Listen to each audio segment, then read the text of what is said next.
নীরার হাত চিঠি এলো পরন্ত বিকেল বেলায়। আমি তখন হিজিবিজি জট পাকানো সুতোর মধ্যে ডুবে আছি। তার মধ্যে একটি সদ্য স্নাত জুঁই ফুল। ডুবন্ত মানুষ যেমন নিঃশ্বাসের জন্য আকুপাকু করে ওঠে, আমিও সূর্যকে বললুম, আজ একটু দেরি করো, নীরা আমায় ডেকেছে। দিগন্ত রেখা, আবছা হয়ে যেও না। জানলায় এত ঝনঝন শব্দ কিসের? ছিটকিনি, শান্ত হও।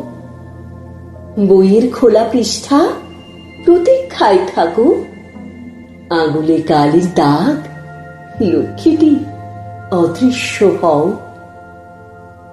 জয়ী ফুলটি চেয়ে আছে, সত্য জন্মানো ঝর্ণার মতন হাসছে। একটি ঝর্ণার পাশে নীরাকে আমার প্রথম দেখা। মেঘ ভাঙা দুটি এসে পড়েছে তার চিবুকের রেখায়। নতুন বসন্ত বৃক্ষের পাতার মতন তার চোখের আলো।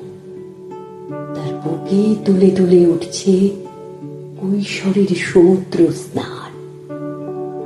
নীরার ডাক এসেছে, মেঘ, নিরুদ্দেশে যাও। দরজায় আর কে এসে দাঁড়ালো? আমি কোথাও নেই। শব্দ, তুমি থামো। বাক, তুমি নিশ্চুপ হও। সমস্ত সুতোর পাক লন্ডভন্ড করে আমায় উঠে দাঁড়াতে হবে।